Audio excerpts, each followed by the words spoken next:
Si usted enfermó alguna vez, probablemente alguien sacó provecho, y poniendo esto en perspectiva, alguien más hizo billones de dólares a causa de la desgracia ajena. Entonces, no es secreto que la enfermedad genera ganancias, maravillosas ganancias, a tal punto que una pastilla, una sola pastilla para tratar la hepatitis C puede costar hasta $1.000. Este es el imperio de las farmacéuticas, una industria solamente superada por el complejo militar industrial. Ambos sectores se dedican al negocio de la muerte. Uno con balas y artefactos homicidas y el otro con efectos secundarios y sobredosis. Entonces, no es coincidencia que los países más industrializados también son los países más dependientes de medicamentos destinados a prolongar enfermedades o hacerlas extremadamente costosas de tratar. Y precisamente en un contexto en donde el amor al dinero lo es todo y en donde la vida humana vale poco o nada, es donde yace el análisis de detrás de la razón. Industria farmacéutica y enfermedad, una de las correlaciones más lucrativas de la historia. La revista Forbes señala que las farmacéuticas están por encima de los bancos, automotrices y petroleras en márgenes de ganancia. Hoy por hoy, casi el 80% de los estadounidenses consumen medicamentos de prescripción médica. Pero hay un problema. Las drogas en cuestión no son mercancía ordinaria. Son productos diseñados para generar ganancias maravillosas destinadas a los bolsillos sin fin de las farmacéuticas. Aquí es donde la enfermedad es el fundamento de un mercado macabro. Los fármacos que curan no son rentables y por eso no son desarrollados por las farmacéuticas, que en cambio sí desarrollan medicamentos cronificadores que sean consumidos de forma serializada. Y a la vez, mercantilizar la salud y el consumo de fármacos causa estragos. Pero esto es algo que las farmacéuticas no quieren reconocer. De hecho, el Centro de Control de Enfermedades de Estados Unidos afirma que cada día 44 personas mueren a consecuencia de sobredosis relacionadas con analgésicos, medicinas para la salud o para morir. What the pharmaceutical industry is in the business of doing is disease maintenance and symptoms management. They are not in the business to cure cancer, to cure Alzheimer's, to cure heart disease, because if they were, they would be in the business of putting themselves out of business, and that in fact doesn't make sense. Por ello, no sorprende que en los últimos 30 años la industria farmacéutica se ha dedicado a generar trillones de dólares mediante la promoción de tratamientos para nuevas y más rentables enfermedades, en lugar de desarrollar nuevos antibióticos. All that needs to be done to prescribe somebody a drug is when you walk into the office and you say, I'm feeling depressed or something like that, and then you get a drug. So it's a perfect scenario for pharmaceutical companies to capitalize on. Y si de capitalismo se trata, las cifras no mienten. El ingreso de esa industria fue de $390.000 millones en 2001, y en solo 12 años las ganancias se triplicaron a casi $1 billón. Además, la Organización Mundial de Salud sostiene que las 10 mayores compañías del sector controlan un tercio de mercado, y lo curioso, las compañías gastan en marketing 2 veces más que en la investigación para el desarrollo de medicamentos. 2 years ago, I found out that our prescription drugs are the 3rd leading cause of death after heart disease and cancer. Our drugs kill around 200,000 people in America every year, and half of these people die while they do what their doctors told them. So they die because of the side effects. The other half die because of errors. En este sentido, hay quienes comparan a la industria farmacéutica a una mafia, sin ética ni valor. La muerte de los pacientes o la persistencia de sus enfermedades es la causa de los ingresos. Incluso, otros informes señalan que a estas alturas hay médicos que prescriben drogas solo por temor a ser demandados por pacientes adictos a los medicamentos. Algunos fármacos que podrían curar del todo una enfermedad no son investigados. ¿Hasta qué punto es válido que la industria de la salud se rija por los mismos valores y principios que el mercado capitalista? Estos valores llegan a parecerse mucho a la mafia.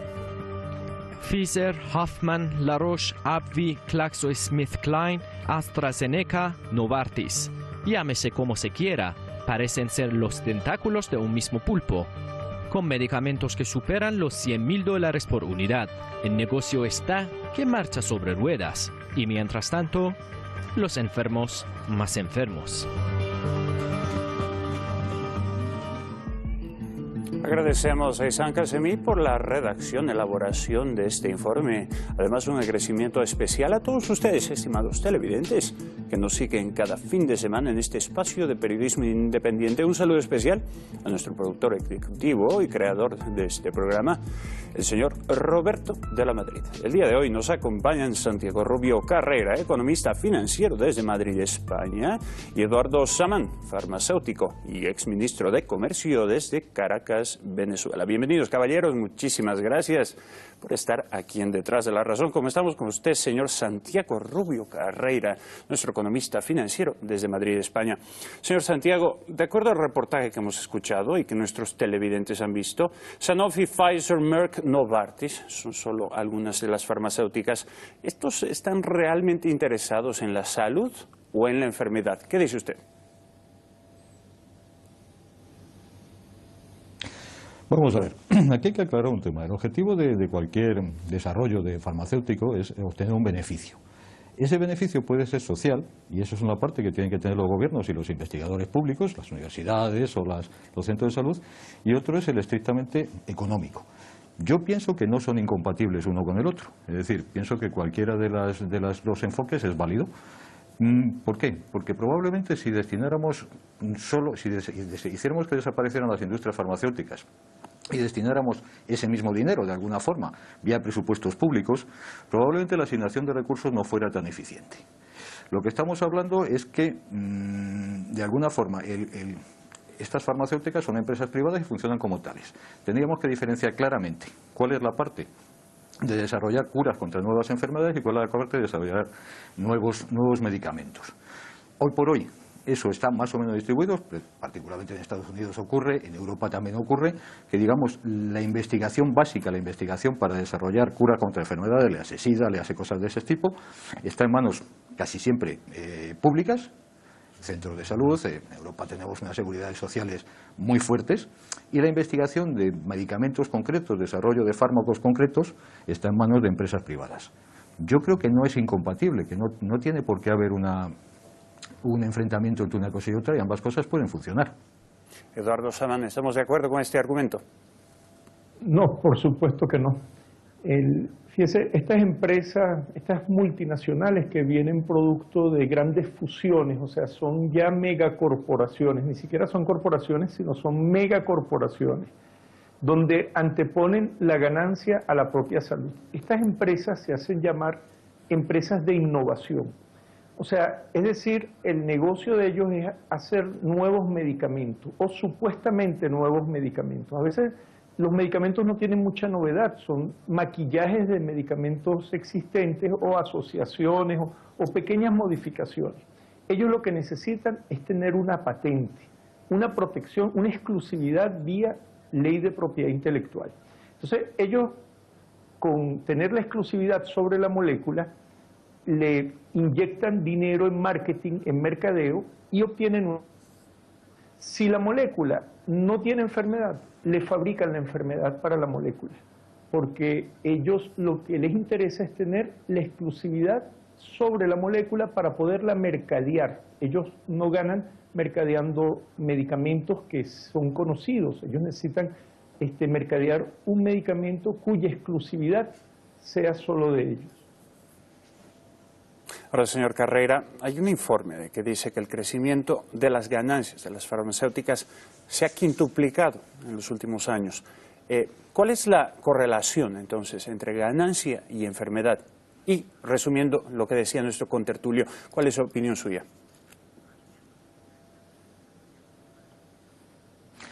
Vamos a ver, Que el crecimiento de las ganancias de las farmacéuticas se haya multiplicado es normal. Yo estaba revisando cifras y estamos hablando efectivamente de un mercado que puede tener en países como España, de donde yo estoy, del orden de 15.000 millones de euros al año. Es decir, no estamos hablando de cifras baladís. A nivel mundial pues estamos hablando probablemente cerca de 1.000 millones de euros, que es el equivalente al presupuesto de España. Eso es cierto.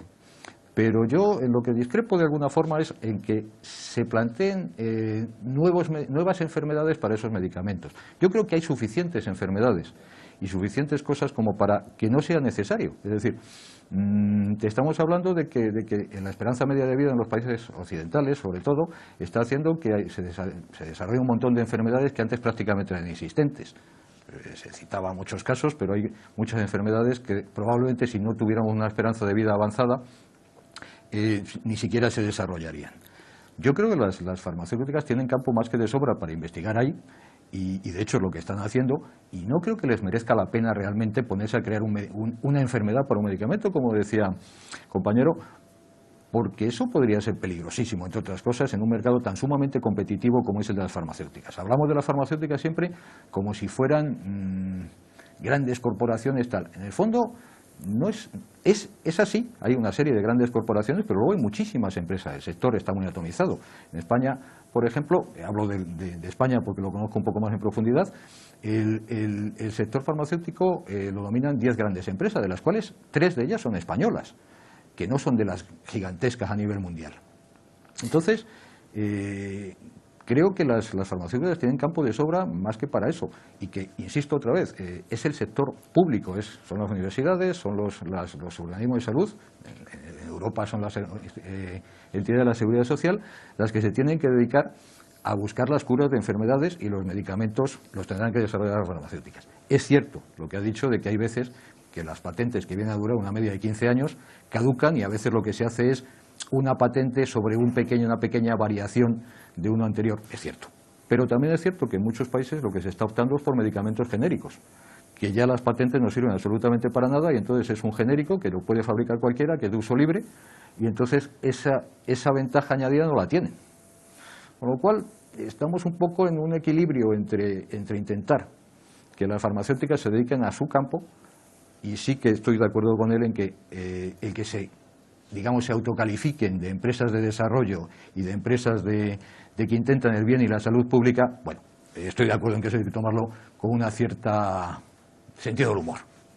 Señor Saman, Richard J. Roberts, Premio Nobel de Medicina, denunciaba que curar enfermedades no es rentable para las farmacéuticas. ¿Es válido este argumento para usted, señor Saman? Sí, es válido. Es válido. Nosotros podemos ver cómo se han desincorporado del arsenal terapéutico una cantidad de medicamentos de origen inorgánico, sales que curaban y son fáciles de obtener, simplemente porque ya no tienen un derecho exclusivo, no hay una patente, cualquiera puede tenerlas y puede curarse inclusive con esos medicamentos. Medicamentos de origen vegetal también, que eran de mucha utilidad y que fueron paulatinamente satanizados y retirados del mercado. Tenemos el caso de los analgésicos opiáceos, opioides, la codeína, la misma morfina. Es sometido ese tipo de productos que son de muy fácil obtención. Hay que salvar la legislación del control antidrogas, que a veces este tipo de legislación lo que hace es impedir que países en desarrollo, como en el cual estoy yo, puedan fabricar de forma muy fácil, sintetizar principios activos de mucha utilidad y de utilidad de eficacia comprobada a través de cientos de años, ¿no? con que se ha venido usando por la humanidad. Ese tipo de medicamentos es satanizado y es retirado del mercado. Y a veces son muchos medicamentos que curan, medicamentos de origen inorgánico o medicamentos de origen vegetal, son retirados del arsenal terapéutico para ser sustituidos por medicamentos de biotecnología, de ingeniería genética, metodología que para nosotros todavía es muy difícil de conseguir. Es algo así como los transgénicos de los medicamentos, ¿verdad? Señor Carreira, hablando de esto, de las legislaciones, ¿quién controla las farmacéuticas? ¿Quién impone cierto control a los procedimientos o a la forma de mercadeo que ellos realizan? Porque tampoco olvidemos que ellos realizan lobismo, así como ciertos grupos de interés político. Las farmacéuticas, por ejemplo, en Estados Unidos, tienen gran poder económico sobre las campañas de los candidatos. En ese sentido, ¿podría usted responder la pregunta, señor Carreira, por favor? Vamos a ver, las farmacéuticas en Estados Unidos tienen gran control probablemente sobre los candidatos, como otras grandes empresas lo pueden tener. El sistema democrático de Estados Unidos permite ese tipo de cosas. Yo conozco un poco más el sistema económico, perdón, el sistema democrático en Europa, donde por ejemplo en España, y vuelvo otra vez aquí, si hubieran hecho algún tipo de presión en este sentido, bueno, hubiera salido a la luz, han salido aquí en España, pues por un señor que le han regalado 3 trajes y está en la cárcel, caramba. Entonces, yo no creo tanto en que haya un proceso de que las farmacéuticas influyen realmente en la legislación. De hecho, normalmente las farmacéuticas ya han fabricado una serie de productos, hay una serie de desarrollos que ya se han convertido en genéricos, que son públicos, que se pueden utilizar y que pueden estar al alcance de cualquier gobierno y de cualquier productor a unos costes realmente mínimos, por no decir ínfimos, ¿no? ¿Que están desarrollando nuevos productos cada vez más sofisticados? Por supuesto. ¿Que esos productos son caros? Por supuesto. ¿Que esos productos curan más o menos? Eso está por demostrar. Efectivamente, si esos productos en un momento dado no dan mejores resultados, por ejemplo, una simple aspirina que la puede fabricar prácticamente cualquiera en este momento, pues será la propia empresa la que en un momento dado, digamos, tenga un problema. Tenga un problema en un sentido, estamos hablando de un mercado muy competitivo. Hablaban hace un rato de que las farmacéuticas se gastan auténticas fortunas en marketing. Precisamente eso es lo que nos está diciendo y nos contradice un poco el hecho de que puedan hacer un tipo de cártel. Porque si están gastándose un montón de dinero en marketing y hay una lucha auténticamente feroz entre ellas, eso ya nos está excluyendo la posibilidad de que hagan algún tipo de acuerdo, ¿no? Farmacéuticas yo creo que es uno de los sectores, como todos los sectores del capitalismo, donde la batalla por ser el primero en descubrir un producto es crucial. Una empresa, pues en España se dio el caso hace poco de Celtia. Celtia descubrió un medicamento, era Yondelis, que es bastante, parece ser que funciona bastante bien con respecto a curas de cáncer. Y bueno, simplemente el hecho de que el medicamento pudiera ser realmente práctico y que este caso concreto lo aprobara la Agencia de Medicamentos de Estados Unidos o no, significó que la empresa perdía o ganaba un 40%, un 50% de valor en bolsa. O sea, hasta ese punto estamos, ¿no? Señor Samán, hablemos un poquito del acceso a la salud, del acceso a los medicamentos, especialmente en países mal llamados los del tercer mundo. ¿Puede una persona en Venezuela o en Bolivia o quizás en Nigeria gastarse $1000 en una pastilla para la hepatitis C? Hace algunos días, de hecho, en España veíamos gente protestando, los enfermos de hepatitis C, porque no pueden cubrir los costos de tratar su enfermedad. Entonces, al tener una legalidad de parte de las farmacéuticas, ¿aquello significa moralidad, señor Salman? Sí, le voy a contestar, pero antes quiero participar también en la pregunta anterior, que era en relación al lobby que ejercen las farmacéuticas. El lobby de las farmacéuticas no es secreto, ellos lo hacen totalmente abierto. El presidente de los Estados Unidos, Obama, es uno de los candidatos que más ha recibido de forma legal dinero, subvención en su campaña de las farmacéuticas. Hillary Clinton, candidata también o precandidata a la presidencia de los Estados Unidos, también ha recibido. Eso está en los informes de forma totalmente abierta. La iniciativa de la ley SOPA, la iniciativa de ley en el Congreso de los Estados Unidos de la Stop Online Piracy Act, que era fue una iniciativa de ley para cerrar, que ofertaban medicamentos y es para bloquear la entrada de medicamentos de Canadá, que las personas de Estados Unidos que compraban medicamentos desde los Estados Unidos a Canadá.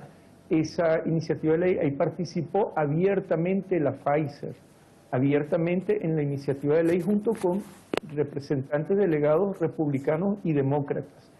Yo mismo fui víctima de una conspiración que fue publicada en Wikileaks fue descubierta gracias a Wikileaks, de una conspiración donde participó la industria farmacéutica multinacional para interferir en los asuntos internos en un proyecto de propiedad industrial, el cual estábamos desarrollando durante mi gestión como ministro de Comercio. O sea que la injerencia y el lobby que hacen las farmacéuticas multinacionales en los gobiernos está suficientemente probada.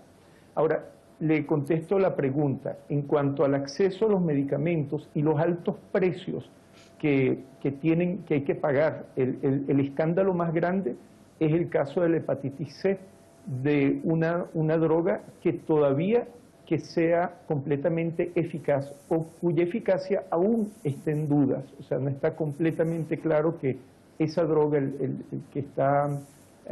que se está comercializando como Sovaldi, del mismo laboratorio estadounidense que inventó el Tamiflu y que inventó también la gripe porcina, la gripe aviar y todo ese escándalo, bueno, que ya quedó al descubierto. Bueno, esa droga está en el orden de los $1.000 por comprimido. La negó el gobierno de España es llevar a 25.000 euros el tratamiento por 90 pastillas, cuyo costo de producción no supera los 100 euros o los $100, si acaso.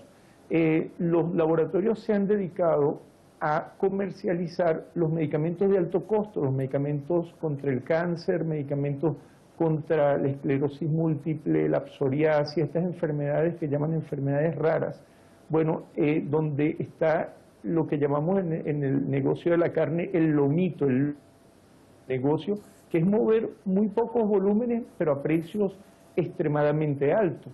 Entonces son productos patentados que tienen precios altos y que ejercen una gran influencia cuando los gobiernos que tienen que pagar el costo de estos medicamentos porque los ciudadanos perdieron ya toda capacidad adquisitiva para obtenerlos, a veces hacen presión contra los gobiernos, organizan clubes o asociaciones de enfermos para hacer protestas contra los gobiernos, para obligar a los gobiernos a financiar este tipo de medicamentos de alto costo, porque ellos se han dedicado ahora al negocio de los medicamentos de alto costo. En muchos casos eso representa un impuesto nacional de medicamentos y la cobertura es si acaso para 100.000 personas que tienen que recibirlo. Entonces los estados tienen que gastar 1/3 del presupuesto en quizás menos de 100.000 personas en estos medicamentos de alto costo. Muchos de ellos, su eficacia es dudosa, como ya lo dije. Señor Carrera, tenemos 30 segundos. Por favor, su respuesta a nuestro contertulio. Bueno, no entraré en otra cosa, sino simplemente en el tema de la hepatitis. Estoy bastante de acuerdo con él en que es un verdadero problema de que este medicamento tenga ese coste. Y estoy de acuerdo en que el coste de desarrollo habría que haberlo hecho por otro sitio. ¿El problema cuál es? Tenemos un medicamento, funciona, ha costado un importante esfuerzo conseguirlo y un importante coste económico.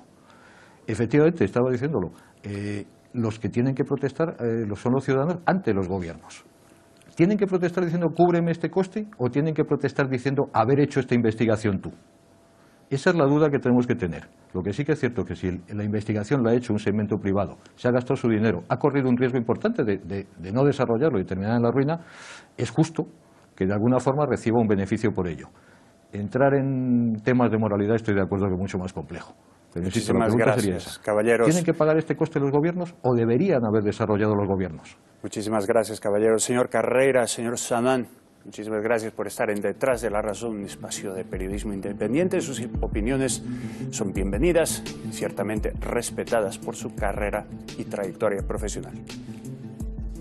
A nivel global, las cifras no mienten. Informes dicen que las farmacéuticas se gastan más dinero en hacer marketing y relaciones públicas que en realizar investigación concerniente al desarrollo de medicamentos efectivos. Incluso hay quienes denuncian que tratamientos para eliminar definitivamente males como el cáncer, el SIDA o el Alzheimer ya existen, pero es más rentable mantener estos avances médicos y farmacéuticos en reserva. Y al fin y al cabo, la ley básica del capitalismo nos indica que no hay negocio sin necesidad y que la base del comercio es el principio de escasez de salud y abundancia de muerte. Gracias por acompañarnos en Detrás de la Razón.